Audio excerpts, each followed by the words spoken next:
Welcome to Over the Top Podcast.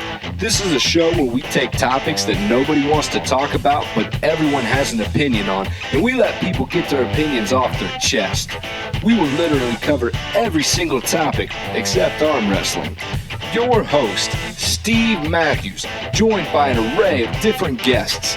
So make sure you stay tuned in for Over the Top Podcast. What's up, guys? Steve Matthews, your host, and of course, you guys are listening to Over the Top Podcast, and I'm coming to you to give you some facts, to give you some news, to give you some things that the news is trying to cover, but a lot of times they're covering completely wrong. Here we go. So, up in Wisconsin, things are going very, very bad. There's riots, there are protests, there's everything going on over a guy named Jacob Blake.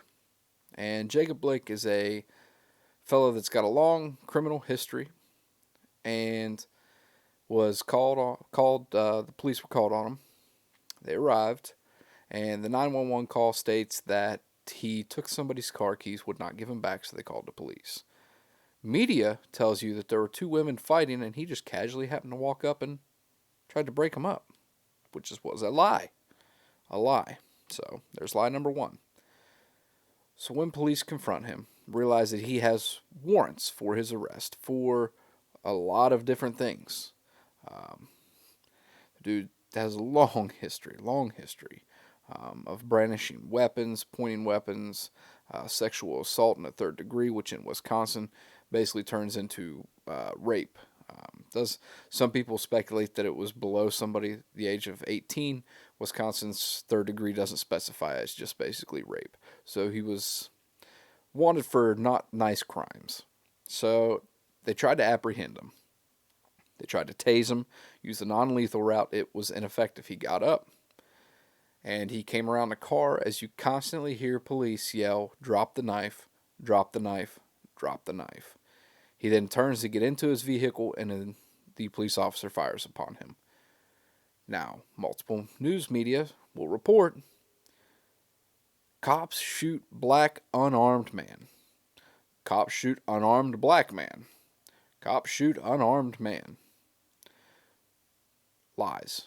False narratives. All lies.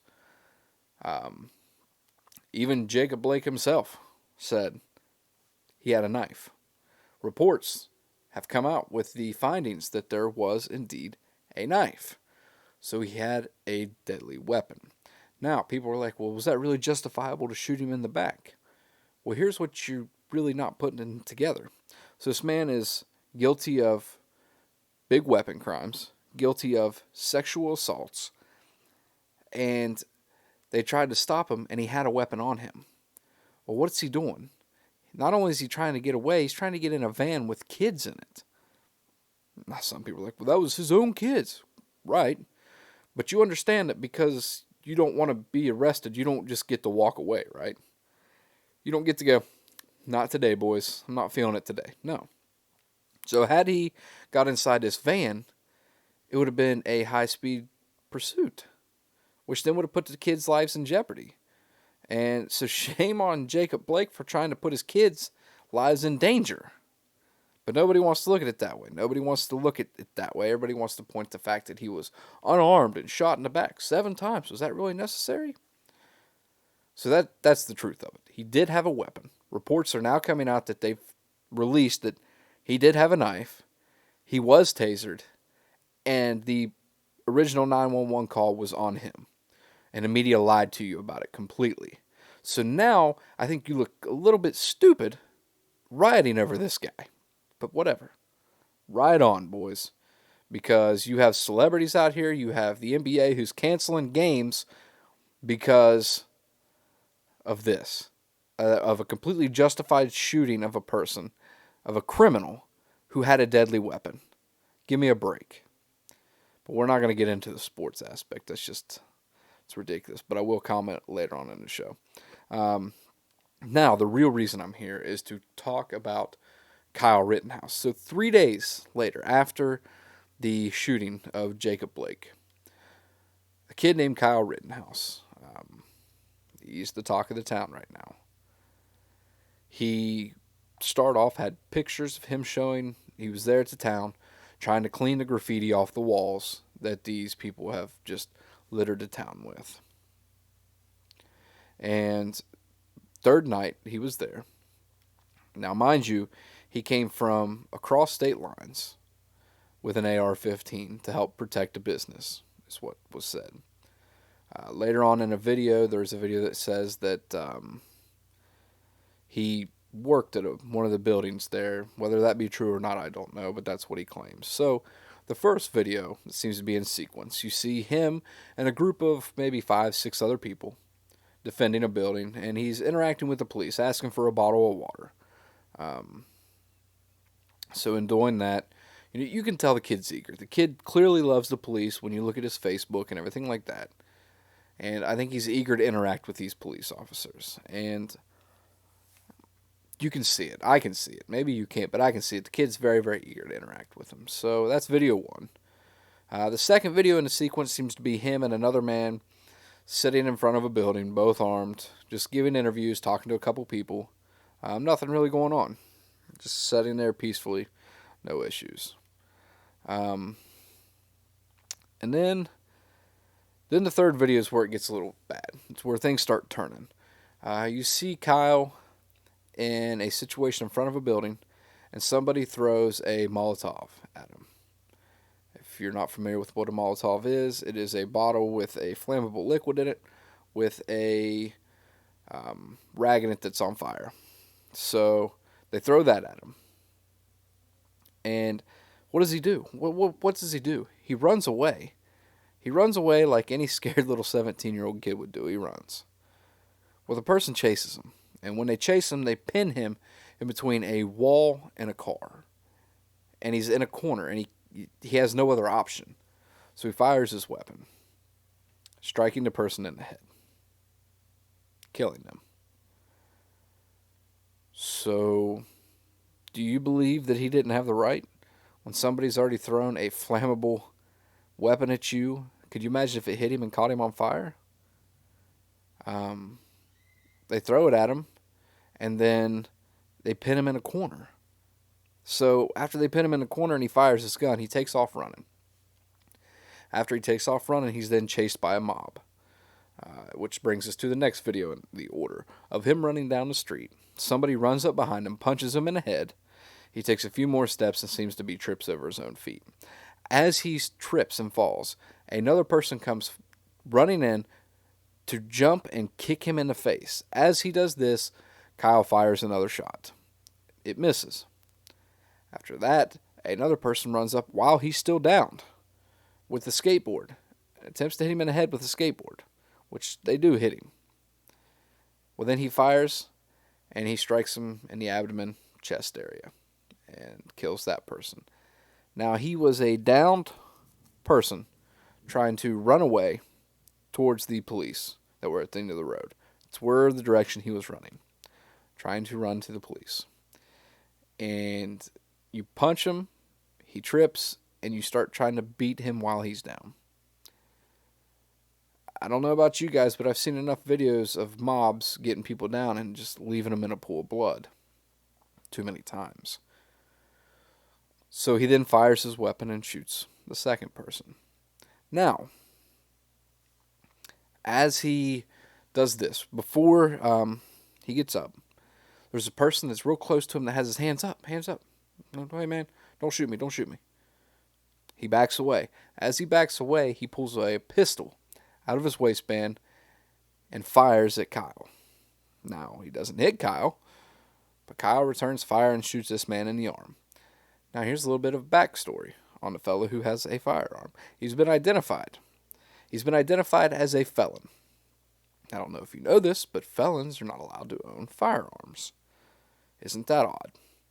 So this felon with a firearm takes shots at this 17-year-old kid. Misses. 17-year-old kid returns fire and strikes him in the arm. Pretty much disarming the guy. He runs away, screams. So, in doing that, he then gets away and he's able to go to the police. So, and that's pretty much where the video is, man. Is that he gets away. And people were throwing a fit about it. Now, I do have some questions, and I don't know if anybody can answer. Excuse me. Number one, why was a 17-year-old armed with an AR-15? Legal age is not until 18 to be able to purchase one. How did he obtain one? Number two, if he's 17, he's probably still living at home with mommy and daddy. How did mommy and daddy allow him to go cross state lines with an AR-15 knowing that he's going into a hostile environment? I don't know. So, guys, we need to have a little bit of a question, a little bit of a talk, gun owners, responsible gun owners. Do we believe that maybe 18 is too young? Now, I know some of you are going to say, well, they can fight and they can die for their country at 18. They should be able to own a firearm. And I agree with that. So if they want to join the military and they want to go through the process of the military's gun training, the gun safety, learning everything, the ins and outs of guns, and have a military ID, they can buy a firearm at 18. I think that that's very acceptable. But this little kid that gets out of high school that's disgruntled and buys a firearm, not to shoot anybody, but just to have one, and there's nothing about it because we don't teach it anymore. But we'll get to that in a second. So if this is just one alternative. It's one alternative. So now handguns, I believe, are 21. So we've allowed these people to buy alcohol and handguns in the same year. I don't know if that's a good call either. My suggestion would be maybe to raise it to 25. Let them get some life experience. Let them understand what things are before they're able to own a firearm, unless they want to go the military route, in which they can start owning them at 18. I think that that's a very fair and responsible way. Now, that's option one.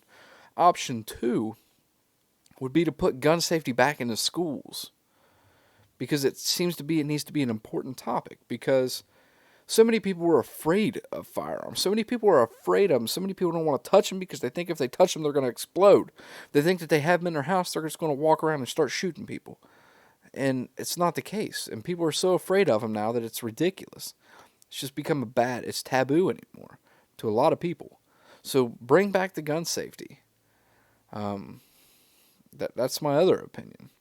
Now, when we go back to Kyle, he should be and probably will be charged with the misdemeanor of being 17 with an AR-15, and I think that's acceptable.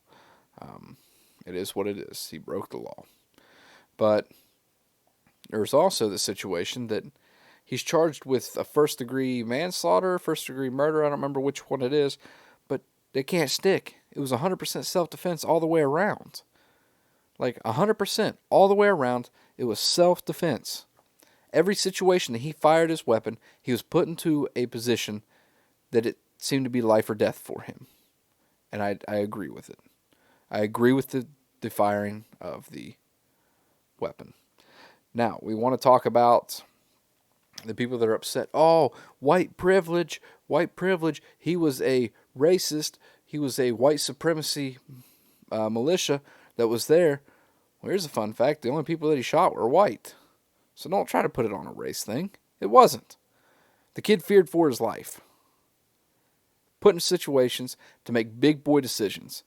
A 17-year-old should not have to make big boy decisions yet, but he did. And now we see the results of it. And because of that, he's charged with first-degree murder or manslaughter, whatever it is. It's not going to stick. And then people are upset because they say, well, here's this. He walked right by the police. The police didn't do anything about it. He's an armed kid. He just shot people. And they didn't do anything about it. They only shoot black people with guns. That's all they do. They don't shoot the white kids. Well, the Not Fucking Around coalition group, they're armed, marching around. None of them were shot. Actually, some of them were shot, but it was because they discharged their own weapons. Stupid. And then the head guy tried to explain it, and it was just comical. If you haven't seen it, go check it out. But they discharged a weapon in a group of people, but nobody fired shots at them. So stop pushing your race agenda. This kid got put into a situation that he shouldn't have been in. 100%. He had no business being in that situation, but because he made big boy decisions, and I think he made the right decisions. So hopefully that will shed some light for you guys. Hopefully that will give you guys some information that maybe the media is not giving you. I will post down below a link to videos of all the different angles that I'm talking about. And hopefully you guys can make your own opinions as well. All right, I'll see you guys later. Thank you for listening to Over the Top Podcast. Remember to check out our Facebook group at Over the Top Podcast, where we have Monday meme championships, Thursday gun keychain giveaways, lists of our upcoming guests, and all kinds of fun stuff. So make sure you guys find us on Instagram as well. And once again, thank you for listening to Over the Top.